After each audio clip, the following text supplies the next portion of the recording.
ಎಲ್ಲ ವೀಕ್ಷಕರಿಗೆ ಈ ಒಂದು ಸಂಸ್ಕಾರ ವಿಭಾಗಕ್ಕೆ ಸ್ವಾಗತ ಸುಸ್ವಾಗತ. ಇವತ್ತಿನ ಸಂಸ್ಕಾರ ಆಷಾಢ ಮಾಸದಲ್ಲಿ ಗಂಡ ಹೆಂಡತಿ ಇಬ್ಬರೂ ಸೇರಬಾರದು ನಿಜ. ಆದರೆ ವಿಶೇಷವಾಗಿರ್ತಕ್ಕಂಥ ಎರಡು ಕ್ಷೇತ್ರಗಳ ದರ್ಶನ ನೀವು ಮಾಡಲೇಬೇಕು. ಕನ್ಯಾಕುಮಾರಿ ಒಂದು ವಿಶೇಷವಾಗಿರ್ತಕ್ಕಂಥ ಅನುಗ್ರಹಾರ್ಪಣೆ, ಅಂದರೆ ಹೆಂಡತಿ ತಾಯಿ ಮನೆಯಿಂದ ಕನ್ಯಾಕುಮಾರಿಗೆ ಹೋಗಬೇಕು, ಇವಳು ನಮಸ್ಕಾರ ಮಾಡ್ಕೊಂಬರ್ಬೇಕು.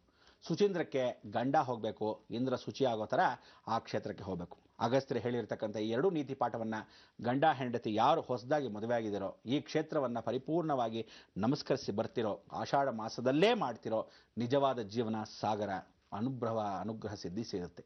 ಈ ಅಂಥ ಅನುಗ್ರಹ ಅನುಭವ ಸಿದ್ಧಿ ಆಗತ್ತೆ ಅನ್ನೋದು ಈ ಒಂದು ಮಹಾಕ್ಷೇತ್ರದಲ್ಲಿ. ಕನ್ಯಾಕುಮಾರಿ ಯಾರು ಹೋಗ್ತಾಳೆ, ಅವಳು ಮದುವೆ ಆಗಿರ್ತಾಳೆ, ಇನ್ನೂ ಕನ್ಯಾಗೆ ಉಳಿದಿರ್ತಾಳೆ. ಯಾವತ್ತೂ ಅವಳು ಯಾವ ಕಾಲಕ್ಕೂ ಗಂಡನ ಜೊತೆ ಸೇರಿಲ್ವೋ ಅವಳೇ ಸ್ವತಃ ಕನ್ಯಾಕುಮಾರಿ ಕನಿಕಾ ಪರಮೇಶ್ವರ ಎಲ್ಲವೂ ಒಂದೇ. ಜೀವನದಲ್ಲಿ ಈ ಕನ್ಯಾಕುಮಾರಿ ಅಂದರೆ ಕನ್ಯೆ ಮುತ್ತೈದೆ ಅಂತ ಕರಿತೀವಿ. ಅಂದರೆ ಅವಳು ನಿಶ್ಚಲ ಸ್ವರೂಪದಲ್ಲಿರ್ತಕ್ಕಂಥ ಸುಚಿರ್ಭೂತವಾಗಿರ್ತಕ್ಕಂಥ ಮನೋ ಉಲ್ಲಾಸವಾಗಿರ್ತಕ್ಕಂಥ ಜಗನ್ಮಾತೆ. ಅದಕ್ಕೆ ನಾರಿ ಪ್ರಥಮ ಧರ್ಮದಲ್ಲಿ ಹೇಳಿರ್ತಕ್ಕಂಥ ಪ್ರಥಮ ಆದ್ಯತೆ ನಾಲ್ಗೆ ತುದಿಯಲ್ಲಿರ್ತಕ್ಕಂಥ ಕನ್ಯಾಕುಮಾರಿ. ಇಡೀ ಜಗತ್ತಿನ ಒಂದು ಅಂಶ. ದಕ್ಷಿಣ ಭಾರತ ದೇಶವನ್ನು ಸರಿಯಾಗಿ ನೋಡಿದಾಗ ನಾಲ್ಗೆ ಇದ್ದ ಹಾಗೆ ಅಂತ ಧರ್ಮ ಚೈತನ್ಯ ಯಾತ್ರೆಯಲ್ಲಿ ಹೇಳಿದ್ದೀನಿ. ಹಾಗೆ ಆ ನಾಲ್ಗೆ ತುದಿಯಲ್ಲಿರ್ತಕ್ಕಂಥ ಕನ್ಯಾಕುಮಾರಿ ಕ್ಷೇತ್ರಕ್ಕೆ ಯಾರ್ಯಾರು ಮದುವೆ ಹೊಸದಾಗಿದ್ದೀರಾ, ಗಂಡನಿಂದ ವಿಶೇಷವಾಗಿರ್ತಕ್ಕಂಥವರು ದೂರ ಆಗ್ತೀನಿ ಅಂತ ಅನ್ಕೊಂತೀರಾ, ಬೇಜಾರು ಮಾಡ್ಕೊಳ್ಳದೆ ನೀವು ನಿಮ್ಮ ತಾಯಿ ಜೊತೆಗೆ ವಿಶೇಷವಾಗಿ ತವ್ರ ಮನೆಯಿಂದ ನೇರವಾಗಿ ಹೋಗಬೇಕು. ಎಷ್ಟೋ ಜನ ಗಂಡಂದ್ರೆ ಏನು ಮಾಡ್ತಾರೆ, ಹೆಂಡ್ತೀರನ್ನ ತವ್ರ ಮನೆಗೇನೋ ಕಳಿಸ್ಕೊಟ್ಬಿಡ್ತಾರೆ, ಆದರೆ 24 ಗಂಟೆ ತವ್ರ ಮನೇಲಿ ಇವನು ಹೋಗಿ ಬಿದ್ದಿರ್ತಾನೆ. ಇದು ಬಹಳ ದೊಡ್ಡ ತಪ್ಪು. ಸ್ವತಃ ಹೆಂಡತಿನ ಸೇರೋದಾಗ್ಲಿ ನೋಡೋದಾಗ್ಲಿ ಮಾಡಲೇಬಾರದು. ಆಷಾಢ ಮಾಸದಲ್ಲಿ ಬಾಯಿ ಮುಚ್ಕೊಂಡಿರ್ಬೇಕು. ಈಗೇನೋ ಫ್ಯಾಷನ್ ಇರಲಿ ಬರಲಿ ಅಂತ ಹೇಳಿ ಅತ್ತೆ ಮನೆಗೆ ಹೋಗೋದು, ಅಲ್ಲಿ ತಿಂಡಿ ತೀರ್ಕೊಳ್ಳೋದು, ಹೆಂಡತಿನ ಕರ್ಕೊಂಡು ಫಿಲ್ಮ್ಗೆ ಹೋಗೋದು. ಅದಕ್ಕೋಸ್ಕರ ನಾವುಗಳು ಆ ಗಂಡು ಮಕ್ಕಳನ್ನ ಎಲ್ಲಿ ಕಳಿಸ್ಬೇಕು, ವಿಶೇಷವಾಗಿ ಸುಚೀಂದ್ರಂ ಕ್ಷೇತ್ರ ಕನ್ಯಾಕುಮಾರಿಯಲ್ಲಿ ಯಾರು ಆ ವಿಶೇಷವಾಗಿರ್ತಕ್ಕಂಥ ತಾಯಿತನ್ನು ಕಟ್ಟಿಸಿದ್ರೆ ಮಾಂಗಲ್ಯ ದೋಷಗಳು ಏನಾದರೂ ಇದ್ದರೆ, ಅಂದರೆ ಮುಂದೆ ಬರ್ತಕ್ಕಂಥ ಮಾಂಗಲ್ಯ ದೋಷಗಳಿದ್ರೆ ದೂರವಾಗತ್ತೆ. ಆಷಾಢ ಮಾಸ ಯಾರಿಗೆ ಅಂದರೆ ಯಾವ ಕಾಲಕ್ಕೂ ಒಂದು ಮಗು ವಿಶೇಷವಾಗಿರ್ತಕ್ಕಂಥ ಮಗು ಆಗೋದ ಮೇಲೆ ಆಷಾಢ ಮಾಸ ಗಂಡು ಹೆಣ್ಣಿಗೆ ಸಂಬಂಧವಿಲ್ಲ.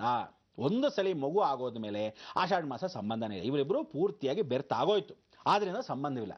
ನೂತನವಾಗಿ ಏನಾದರೂ ಮದುವೆ ಆದರೆ ಮಾತ್ರ ಗಂಡು ಹೆಣ್ಣು ಒಟ್ಟಿಗೆ ಇರಬಾರ್ದು ಅನ್ನೋ ಒಂದು ಸಂಬಂಧದಲ್ಲಿ ಆಷಾಢ ಮಾಸದಲ್ಲಿ ಅಕಸ್ಮಾತ್ ಗಂಡು ಹೆಣ್ಣು ಸೇರಿ ಅಕಸ್ಮಾತ್ ಎಲ್ಲೋ ರಾತ್ರಿಯಲ್ಲಿ ಸೇರಿಬಿಟ್ರು, ಹಾಳು ಬಿದ್ದೋಯ್ತು ಅಂದರೆ ಏನಾಯ್ತು ಗೊತ್ತಾ, ಆ ಮಕ್ಕಳು ಅಕಸ್ಮಾತ್ ಪೋಲಿಯೋ ಥರ ಹುಟ್ಟುತ್ತೆ, ಕೈ ಕಾಲು ನೆಟ್ಟಿಗಿಲ್ಲದೆ ಇರತಕ್ಕಂಥ ಹುಟ್ಟುತ್ತೆ, ಕಣ್ಣುಗಳು ಊಣಾಗಿ ಹುಟ್ಟುತ್ತೆ, ಕೈ ಕಾಲಲ್ಲಿ ಸ್ವಾಧೀನ ಇಲ್ಲದೆ ಇರತಕ್ಕಂಥ ಮಕ್ಕಳು ಹುಟ್ಟುತ್ತಾರೆ. ಆ ಮಾಸದಲ್ಲಿ ಯಾವ ಕಾಲಕ್ಕೂ ಸೇರೋದು. ಪಾರ್ವತಿ ಪರಮೇಶ್ವರನಿಗೆ ಯುದ್ಧ ಆಗಿದ್ದ ಜಾಗ. ಅಂದರೆ ಮದುವೆ ಆದ ತಕ್ಷಣ ಆಷಾಢ ಮಾಸದಲ್ಲಿ ಪಾರ್ವತಿ ಯಜಮಾನನ್ನ ಬಿಟ್ಟು ಹೊಟ್ಟೋದ್ಲೋ. ಯಾಕೆ ಬಿಟ್ಟು ಹೊಟ್ಟೋದ್ಲೋ? ಶಿವ ದೊಡ್ಡವನ, ಶಕ್ತಿ ದೊಡ್ಡವಳ, ಗುರು ಬಲ ಹೊಟ್ಟೋಯ್ತು. ಅಗಸ್ತ್ಯೇಶ್ವರು ಸಾಕ್ಷಾತ್ ಪರಮೇಶ್ವರನಿಗೆ ರಾಜಗುರುಗಳಿದ್ದ ಹಾಗೆ, ಎಲ್ಲರಿಗೂ ಒಂದೊಂದು ಗುರುಗಳಿದ್ದಾಗ ವಿಶ್ವಾಮಿತ್ರರು ರಾಮನಿಗೆ ಗುರು, ಶಿವನಿಗೆ ಗುರು ಆಗಿರೋರು ಅಗಸ್ತ್ಯೇಶ್ವರು. ಅದಕ್ಕೆ ಅಗಸ್ತ್ಯರನ್ನ ಯಾವತ್ತು ಪ್ರಥಮವಾಗಿ ನಾವು ಸಪ್ತಋಷಿಗಳಲ್ಲಿ ಅಗಸ್ತ್ಯನ ನಮಸ್ಕಾರ ಮಾಡ್ಕೋಬೇಕು, ವಸಿಷ್ಠರ ನಮಸ್ಕಾರ ಮಾಡ್ಕೋಬೇಕು. ಯಾಕೆಂದ್ರೆ ಇವರೆಲ್ಲ ರಾಜಗುರುಗಳು ಅಂತ. ವಸಿಷ್ಠರು ಎಲ್ಲಿ ಮಾಡಿದ್ರು? ದೇವಲೋಕಕ್ಕೆ, ಇಂದ್ರನಿಂದ ಹಿಡಿದು ಎಲ್ಲ ದೇವತೆಗಳಿಗೆ ಅವರು ಗುರುಗಳಾಗಿದ್ರು. ಆದರೆ ಈಶ್ವರನಿಗೆ ಜಗತಪ್ಪಿತಂ ಒಂದೇ ಪಾರ್ವತಿ ಪರಮೇಶ್ವರಂ ಅಂತೀವಿ. ಇಂತಹ ಒಂದು ಪಾರ್ವತಿ ಪರಮೇಶ್ವರಕ್ಕೆ ಸಂಗಮವಾಗೋಕ್ಕೆ ಮೊದಲು ಗುರುಬಲ ಏನಾಯ್ತು, ಅಗಸ್ತ್ಯರು ದಕ್ಷಿಣಕ್ಕೆ ಬಂದ್ಬಿಟ್ರು, ಮದುವೆನೇ ನೋಡಿಲ್ಲ. ಆಗ ಇವರಿಬ್ಬರಿಗೂ ಜಗಳ ಆಯಿತು. ಯಾರಿಗೆ? ಅದೇ ಆಷಾಢ ಮಾಸದಲ್ಲಿ ಪಾರ್ವತಿ ಪರಮೇಶ್ವರಿಗೆ ಮದುವೆ ಆದ ತಿಂಗಳಲ್ಲೇ ಜಗಳ ಆಯಿತು. ಅದಕ್ಕೆ ಹೇಳೋದು ಆಷಾಢ ಮಾಸದಲ್ಲಿ ಮದುವೆ ಮಾಡುವ. ಅದಕ್ಕೆ ಆ ಸಮಯದಲ್ಲಿ ಗಿರ್ಜಾ ಕಲ್ಯಾಣ ಎಲ್ಲ ತಮಿಳುನಾಡಲ್ಲಾಗಲಿ ಎಲ್ಲ ಈಶ್ವರನ ದೇವಾಲಯಗಳಲ್ಲಿ ಗಿರ್ಜಾ ಕಲ್ಯಾಣ ಭಾಳ ಚೆನ್ನಾಗಿ ಮಾಡ್ತಾರೆ. ಗಿರ್ಜಾ ಕಲ್ಯಾಣ ಯಾರ್ಯಾರು ಮಾಡಿಸ್ತೀರಾ? ಆಷಾಢ ಮಾಸದಲ್ಲಿ ನೀವು ಏನು ಮಾಡಬೇಕು, ಮದುವೆ ಆಗದಿರೋ ಹೆಣ್ಮಕ್ಳು ಯಾರ್ಯಾರು ಇದ್ದೀರಾ ದಯವಿಟ್ಟು ಎಲ್ಲರೂ ಹೋಗಿ ಆಷಾಢ ಮಾಸದಲ್ಲಿ ಗಿರ್ಜಾ ಕಲ್ಯಾಣೋತ್ಸವ ದೇವ್ರಿಗೆ ಮಾಡಿಸಿ. ನಿಮ್ಮ ಮಗಳಿಗೆ ಮದುವೆ ಆಗತ್ತೆ. ಏನು ಹೇಳಿ? ದೇವರಿಗೆ ಗಿರ್ಜಾ ಕಲ್ಯಾಣ ಅಂದರೆ ಪಾರ್ವತಿ ಪರಮೇಶ್ವರನ ಮದುವೆಯನ್ನ ಗಿರ್ಜಾ ಕಲ್ಯಾಣ ಆಷಾಢ ಮಾಸದಲ್ಲಿ ನೀವು ಮಾಡಿಸಿದ್ರೆ ನಿಮಗೆ ಖಂಡಿತವಾಗ್ಲೂ ನಿಮ್ಮ ಹೆಣ್ಣು ಮಕ್ಕಳಿಗೆ ನಿಮ್ಮ ಗಂಡು ಮಕ್ಕಳಿಗೆ ಮದುವೆ ಆಗುತ್ತೆ. ಈ ಸಮಯಕ್ಕೆ ಕನ್ಯಾಕುಮಾರಿಗೆ ಹೋಗಿ ಏನು ಮಾಡಬೇಕು, ಆ ಅಂಕಣವನ್ನು ಕಟ್ತಾರೆ. ದೇವಿ ಕೈಯಲ್ಲಿ ಪ್ರತಿ ಪೌರ್ಣಮಿ ದಿವಸ ಕಂಕಣವನ್ನು ಹಾಕಿರ್ತಾರೆ. ಅದು ತಾಮ್ರದಲ್ಲೋ ಅಥವಾ ವಿಶೇಷವಾಗಿ ಅರ್ಶಿಣದ ಕೊಂಬಲ್ಲೋ ಅಥವಾ ದಾರದಲ್ಲೋ ಕಟ್ಟಿರ್ತಾರೆ, ಅಮ್ಮನವ್ರ ಕೈ ಕಟ್ಟಿರ್ತಾರೆ. ಇದನ್ನ ಎಲ್ಲ ಹೆಣ್ಣು ಮಕ್ಕಳು ಮದುವೆ ಆಗಿರೋರು, ಮದುವೆ ಆಗಿ ಮಕ್ಕಳಾಗಿರಬಾರ್ದು, ಹೊಸದಾಗಿ ಮದುವೆ ಆಗಿರೋರು, ನೂತನವಾಗಿ ಮದುವೆ ಆಗಿರೋರು ಅಂಥವ್ರಿಗೆಲ್ಲ ಈ ಆಷಾಢ ಮಾಸದಲ್ಲಿ ಕನ್ಯಾಕುಮಾರಿಗೆ ಯಾರು ಹೋಗ್ತಿರೋ ಕೈಗೆ ಆ ಕಂಕಣವನ್ನು ಕಟ್ತಾರೆ. ಕಟ್ಟಿದಾಗ ಗಂಡನ ಆಯುಸ್ಸು ಭಾಳ ಚೆನ್ನಾಗಿರುತ್ತೆ, ಮುಂದೆ ಹುಟ್ಟತಕ್ಕಂಥ ಮಕ್ಕಳು ಭಾಳ ಚೆನ್ನಾಗಿರ್ತಾರೆ, ಇವಳಿಗೆ ಶಕ್ತಿ ತುಂಬುತ್ತಾಳೆ, ಜೀವನ ಪೂರ್ತಿ ಏನು ಅಂದ್ಕೊಂಡಿರ್ತಾಳೆ ಏಕಾಂಗಿ ಅಂತ ಅದೆಲ್ಲ ಹೊಟ್ಟೋಗುತ್ತೆ. ಮನಸ್ಸಿನಲ್ಲಿ ಅವಳಿಗೆ ಅಕಸ್ಮಾತ್ ತಾಯಿ ಮನೆಯದೇ ಆಲೋಚನೆ, ನನ್ನ ಗಂಡನ ಮನೆಗೆ ಅಡ್ಜಸ್ಟ್ ಆಗಲ್ಲಪ್ಪ, ಮದುವೆ ಆದ ತಕ್ಷಣ ನಮ್ಮಿಬ್ಬರು ಬೇರೆ ಇಟ್ಬಿಡಿ, ಯಾಕೆ ಗೊತ್ತಾ, ಹೋಗಿ ಸಕ್ರೇಟ್ ಆಗಿ ಹೆಂಡತಿ ಬಂದು ಅತ್ತೆ ಮನೇಲಿ ಏನಾದರೂ ಕಷ್ಟ ಕೊಡ್ತಾರೆ. ಎಲ್ಲರೂ ಅತ್ತೆಯರು ಕೆಟ್ಟವರಾಗಿ ಯಾಕೆ ಇರ್ತಾರ್ರಿ? ಖಂಡಿತ ಇರಕ್ಕೆ ಸಾಧ್ಯವಿಲ್ಲ. ಎಲ್ಲಾ ಅತ್ತೆಯರು ಕೆಟ್ಟವರಾಗಲ್ಲ, ಎಲ್ಲಾ ಸೊಸೆಂದ್ರು ಒಳ್ಳೆಯವರಾಗಿರಲ್ಲ. ಅರ್ಥ ಆಯ್ತಾ? ನಿಜ ಜೀವನದಲ್ಲಿ ಹೊಂದ್ಕೊಂಡು ಹೋಗೋರು. ನೀವು ಅವ್ರು ಹೊಸದಾಗಿ ನೋಡಿರಲ್ಲ, 24 ಗಂಟೆ ತಾಯಿ ಮನೇಲಿ ಬಿದ್ದಿರ್ತೀರಾ. ತಾಯಿ ಮನೇಲಿ 24 ಗಂಟೆ ಬಿದ್ದಿದ್ದಾಗ ಹೇಗೆ ನೋಡ್ಕೊಳಕ್ಕಾಗತ್ತೆ ಅತ್ತೆ ಭಾವನೆ ಸ್ವಭಾವ ಎಲ್ಲ? ಅದಕ್ಕೆ ಅವಳಿಗೇನು ಅಂದರೆ ಒಂದು ಸ್ವಲ್ಪ ಮಟ್ಟಿಗೆ ಒಂದು ಧೈರ್ಯ ಸಾಹಸ ಅನ್ನೋ ಥರ ಅತ್ತೆಗೆ ಯಾವತ್ತು ಗಾಂಭೀರ್ಯತೆ ಜಾಸ್ತಿ, ಒಂದು ಗಂಭೀರತೆ. ನನ್ನ ಮಗ, ನಾನು ಗಂಡು ಮಗಳ ತಾಯಿ ಅನ್ನೋದು ಇದ್ದೇ ಇರುತ್ತೆ, ತಪ್ಪೇನಿಲ್ಲ. ನೀವು ಹೋಗಿ ಬೆಣ್ಣೆ ಹಚ್ಚಬೇಕು ಅಂದರೆ ಬಿಸ್ಕೆಟ್ ಹಾಕಿದ್ರೆ ಕಪಾಳ ಕೊಡ್ಸ್ಕೊಂತೀರಾ, ಹೇಳಿದೀನಿ. ಯಾವತ್ತಿದ್ರು ಅತ್ತೆ ಅಂದ್ರಿಗೆ ತಾಯಿ ಸಮಾನ. ನೋಡಮ್ಮ, ನಮ್ಮಮ್ಮನ ಬಿಟ್ಟು ಬಂದೀನಿ, ನಿಮ್ಮಮ್ಮ ನೀವು ನಮ್ಮ ತಾಯಿ ಇದ್ದ ಹಾಗಿನ ಮೇಲೆ ಅನ್ನೋ ಥರ ನಾಟಕ ಮಾಡಬಾರ್ದು. ನಿಜವಾಗ್ಲೂ ಮನಸ್ಫೂರ್ತಿಯಾಗಿ ಹೇಳಬೇಕು, ಒಲಿಸ್ಕೋಬೇಕು. ಅದು ನಿಜವಾದ ಸೊಸೆಯಂದ್ರ ವಿಶೇಷ. ಆ ಸಮಯದಲ್ಲಿ ಆ ಅತ್ತೆ ಸೊಸೆನ ಒಂದು ವಿಶೇಷವಾಗಿರ್ತಕ್ಕಂಥ ಅಂಕುರಾರ್ಪಣೆ ಆಗದೇ ಇದ್ದಾಗ ನೀವು ಈ ಕನ್ಯಾಕುಮಾರಿಗೆ ಹೋದಾಗ ಈ ಶಕ್ತಿ ತುಂಬತ್ತೆ, ನಿಮ್ಮಿಬ್ಬರ ಬಾಂಧವ್ಯ ಹೆಚ್ಚುತ್ತೆ. ಅದೇ ಥರ ಗಂಡು ಮಕ್ಕಳಿಗೆ ಯಾವತ್ತು ಇರ್ಕೊಳ್ಳಿ, ಸುಚೀಂದ್ರಂಗೆ ಹೋಗಬೇಕು. ಅದಕ್ಕೆ ಮದುವೆ ಆಗಿರ್ತಕ್ಕಂಥ ಎಲ್ಲ ಗಂಡು ಮಕ್ಕಳು ಹೆಂಡತಿಯರ ಸೇರಕ್ಕೆ ಮೊದಲು ಯಾವ ಕಾಲಕ್ಕೂ ಆಷಾಢ ಮಾಸದಲ್ಲಿ ನೀವುಗಳು ಸ್ವತಃ ಹೊಸದಾಗ ಮದುವೆ ಆಗಿದ್ದವರು ಮಾತ್ರ ಗಮನ ಇರಲಿ, ಮದುವೆಯಾಗಿ ಮಕ್ಕಳಾಗಿರಬಾರ್ದು. ಹೊಸ ಆಷಾಢ ಮಾಸ ಆಗಿರಬೇಕು ಪ್ರಥಮ ಅಥವಾ ದ್ವಿತೀಯ. ಇನ್ನೂ ಮಕ್ಕಳಾಗಿಲ್ಲ, ಕೆಲವಲ್ಲ 3 ವರ್ಷ ಆಯಿತು ಇನ್ನೂ ಮಕ್ಕಳಾಗಿಲ್ಲ ಅಂತ ಹೇಳ್ತಿರಲ್ಲ, ಅಂಥವರು ಕೂಡ ಆಷಾಢ ಮಾಸ ಲೆಕ್ಕ.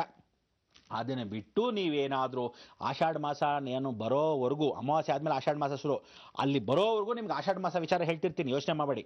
ಯಾಕೆ ಅಂದರೆ ಈ ಆಷಾಢ ಮಾಸದಲ್ಲಿ ಯಾವ ಕಾಲಕ್ಕೂ ಬಹಳ ಜನ ಹೇಳ್ತಾರೆ ಶಾಸ್ತ್ರದವರು, ನೋಡ್ರಿ ಇದೆಲ್ಲ ಕೆಲಸ ಮಾಡಬಾರ್ದು, ಈ ಹೊಸದಾಗಿ ಹೋಗಬಾರ್ದು. ನಾನು ಹೇಳೋದು ಕೇಳಿ, ಹೊಸ ಮನೆ ಕಟ್ಟಿಸ್ಬಾರ್ದು, ನಿಜ. ಹೊಸ ಬಿಸ್ನೆಸ್ ಸ್ಟಾರ್ಟ್ ಮಾಡಬಾರ್ದು, ನಿಜ. ಹೊಸದಾಗಿ ಕಾರ್ ತಗೋಬಾರ್ದು, ನಿಜ. ಆಷಾಢ ಮಾಸದಲ್ಲಿ ಹೊಸದಾಗಿ ಮಾಡಬಾರ್ದು. ನೀವು ಹೊಸ ಬಾಡಿಗೆ ಮನೆಗೆ ಹೋಗೋಕ್ಕೆ ಆಷಾಢ ಮಾಸಕ್ಕೇನು ಸಂಬಂಧ? ಯಾವುದೇ ಸಂಬಂಧಗಳಿಲ್ಲ. ನಿಜವಾಗ್ಲೂ ಹೊಸದಾಗಿ ಯಾವ್ದಾದ್ರು ನಿಮ್ಮ ಮನೆಗೆ ಏನಾದರೂ ಕಾರ್ ತಗೋಬೇಕು ಅಂದ್ಕೊಂಡಾಗ ಆಷಾಢ ಮಾಸದಲ್ಲಿ ತಗೋಬೇಡಿ. ಯಾವುದೇ ವೆಹಿಕಲ್ಸ್ ಆಷಾಢ ಮಾಸದಲ್ಲಿ ತಗೋಬೇಡಿ. ಯಾಕಂದರೆ ನಿಂತು ಹೋಗಿದ್ದ ವೆಹಿಕಲ್ಸ್ ಹಾಗೆ ಇರುತ್ತೆ, ಇವು ಯೂಸ್ ಮಾಡದೇ ಇದ್ದಾಗ ಆಗ್ಬಿಡುತ್ತೆ. ಅದಕ್ಕೋಸ್ಕರ ಆಷಾಢ ಮಾಸದಲ್ಲಿ ತಗೋಬೇಡಿ ಅಂತೀವಿ ಅಷ್ಟೇ ಹೊರತು, ನೀವು ಹೊಸದಾಗಿ ಬಿಟ್ಟು ಹಳೆದೆಲ್ಲ ಮಾಡ್ತಾ ಹೋಗಿ. ಯಾರು ಬೇಡ ಅಂತಾರೆ? ಇವತ್ತು ಆಫೀಸ್ಗೆ ಹೋಗಬಾರ್ದು ಆಷಾಢ ಮಾಸ ಅಂತ ಯಾವನು ಹೇಳಿಲ್ಲ. ಊಟ ಮಾಡುವಾಗ ಆಷಾಢ ಮಾಸ ದಿನ ತೊಳ್ಕೊಳ್ಳಲ್ವಾ, ದಿನ ಊಟ ಮಾಡಲ್ವಾ? ಎಲ್ಲವೂ ಮಾಡ್ತೀವಿ. ಆಷಾಢ ಮಾಸದಲ್ಲಿ ಗಂಡು ಹೆಣ್ಣಿಗೆ ಬಿಟ್ಟರೆ ಈ ಶಾಸ್ತ್ರ ಎಲ್ರಿಗೂ ಸೇರಲ್ಲ.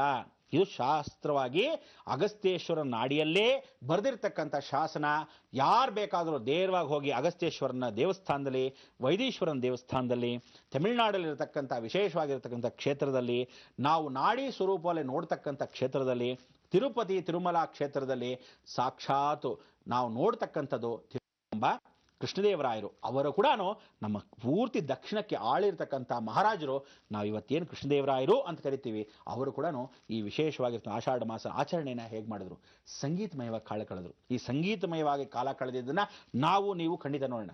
ಅಂಥ ಒಂದು ವೆಂಕಟರಮಣ ದರ್ಶನ ಕೂಡ ಮಾಡಿದ್ರು, ಅದನ್ನು ನೋಡೋಣ. ಇದೆಲ್ಲ ದಿನ ಬಿಟ್ಟು ದಿನ, ಪ್ರತಿದಿನ ಪ್ರತಿಕ್ಷಣ ಎಲ್ಲವೂ ನಡೆಯೋದಿಲ್ಲೇ ಈ ಬೃಹತ್ ಬ್ರಹ್ಮಾಂಡದಲ್ಲಿ ಮಾತ್ರ. ಅದಕ್ಕೆ ನೀವೆಲ್ಲ ಇವತ್ತಿನ ದಿವಸ ಮಂಗಳವನ್ನು ಹಾಡೋ ಸಮಯ, ಇವತ್ತಿನ ಸಂಸ್ಕಾರದಲ್ಲಿ ನಾವು ವಿಚಾರಗಳನ್ನ ಯಾವತ್ತೂ ಗಮನ ಇಟ್ಕೊಂಡು ಕೂತ್ಕೊಳ್ಳಿ.